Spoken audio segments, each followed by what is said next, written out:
ভদ্রভাবে বাড়ি থেকে বেরিয়ে যাও। দ্বিতীয়বার আসার চেষ্টা করবেন না। বৌমা, আমি তোমাদের ছেড়ে কোথায় যাব? কোথায় যাবেন সেটা আমি কি করে বলবো? বেরান এই বাড়ি থেকে। বাবু, বৌমা এটা কি বলছে? আমি তোদেরকে ছেড়ে কোথায় যাব? হ্যাঁ, ও ঠিকই বলেছে।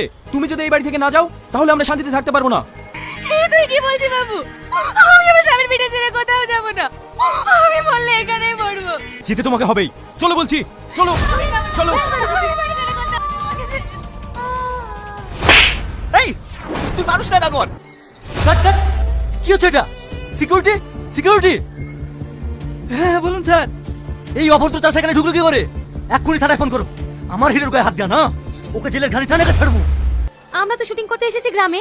আপনি তো জানেনই গ্রামের মানুষ একটু সাদাসিধে হয়, তাই এখানে শুটিং চলছে ও হয়তো বুঝতে পারেনি। তোমরা শুটিং করে যাই করো, মাকে কষ্ট দিলাম সহ্য হয় না। তুমি গিয়ে একটু সাইডে বসো, আমরা শুটিংটা সেরে নিই।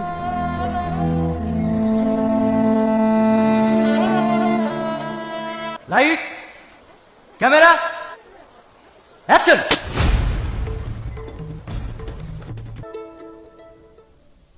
শিট, আজ প্রথম গ্রামে শুটিং করতে গিয়ে যে বিশৃঙ্খলাটা ঘুরে গেল না, এটা মেনটেন করার জন্য গ্রামের কিছু ছেলের দরকার। বলছিলাম স্যার, আজ সকালে আমাদেরকে যে ছেলেটা ডিস্টার্ব করলো না, ওই ছেলেটাকে কাজে নিলে হয় না? আচ্ছা ঠিক আছে, তুমি যখন বলছো কাল থেকে কাজ শুরু করতে বলো। ঠিক আছে স্যার। সালমা, তুমি এখানে কি করছো? কি ব্যাপার, তুমি এখানে? আমি এখানে মানে? আমি তোমাকে বাড়িতে তন্ন তন্ন করে খুঁজে বেড়াচ্ছি আর তুমি এখানে সেজে খুঁজে কি করছো? সিনকাট, এই জানোটা ক্যামেরার সামনে দিয়ে কোথায় গেল? এই চাষা, সিন চলাকালীন তুই কেন গেছিলি? আমি তখনই বলেছিলাম এরকম চাষা বসে লোক কাজ করতে পারবে না, শুধু তোমার জন্য কাজে নিয়েছিলাম। আসলে ওই লোকটা অন্ধ ছিল তো, তাই ওকে রাস্তাটা পার করে গেছিল। স্যার, ওকে বকা আপনার ভুল হচ্ছে। ওই অন্ধ লোকটা যদি রাস্তা পার হতে গিয়ে অ্যাক্সিডেন্ট হয়ে মারা যেত, তাহলে কি আপনি ওর জীবনটা ফিরিয়ে দিতে পারতেন? সালমা, তুমি দেখতে আজকাল আমার মুখের উপর কথা বলছো? তুমি ভুলে যাও না আমি একজন ডিরেক্টর। Sorry sir. আজ ডিরেক্টর সাহেব না তোকে আবার অপমান করবে। কেন রে ভাই, আমি এবার কি করনো? এই যে মেয়েদের মতো শাড়ি পরে আসিস, আমাদের মতো প্যান্ট পরতে পারিসনি? সত্যি কথা বলতে কি জানিস ভাই, আমার এই একটা আছে কিন্তু ওপরে থাকতে পারিনি, তাই লুঙ্গি পরে আসি। ঠিক আছে চ। Roll, camera, action. আজ নদীতে ঘুরতে এসে তোমার কেমন লাগছে বলো? আজ আমার খুব ভালো লাগছে। এত সুন্দর পরিবেশ, মনে হচ্ছে এখানে সারা জীবন থেকে যাই। I am so happy. এই সালমা, এ কে আছো? একে বাঁচাও, একে তোলো। আমার হিরোকে বাঁচাও, আমার হিরোকে বাঁচাও।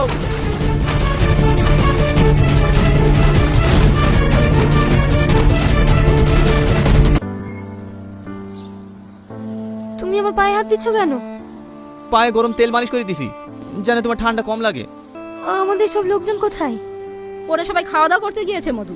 মা একটু ওঠো, চারটি ভাত খেয়ে দাও। এখানে যে কদিন আছো আমার কাছেই থাকবা।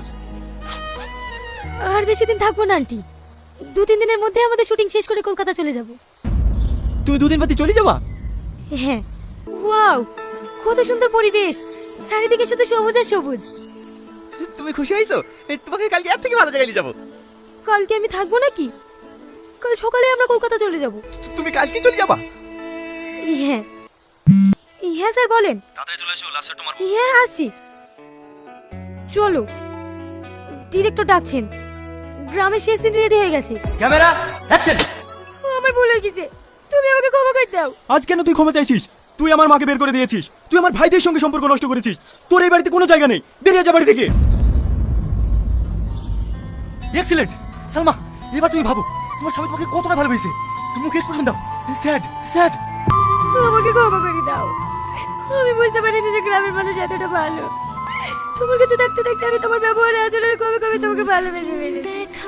আমি তোমাকে ছেড়ে এক মুহূর্ত বাঁচতে পারিনি। দয়া করে আমাকে গ্রাম থেকে তাড়িয়ে দিও না। স্যার, এটা কি স্ক্রিপ্টের ভাই ডায়লগ বলছে? থামো থামো। আমি কলকাতায় ফিরে তোমাকে ছেড়ে এক মুহূর্ত থাকতে পারবো না। I love you Tony, I love you. What is this Salma? Are you mad? তুমি কি পাগল হয়ে গেছো? হিরো কাপা দিয়ে টনি এখানে জড়িয়ে ধরেছো। স্যার, সিনেমাতেই আমার নায়ক হতে পারে, কিন্তু বাস্তবে টনি আমার আসল নায়ক। সব দিক ভেবেই আমি এই সিদ্ধান্ত নিয়েছি। আমি টনির সঙ্গে অনেক সুখে থাকবো। তার মানে তুমি কি বলতে চাচ্ছো আমার সিনেমা এখানে সমাপ্ত?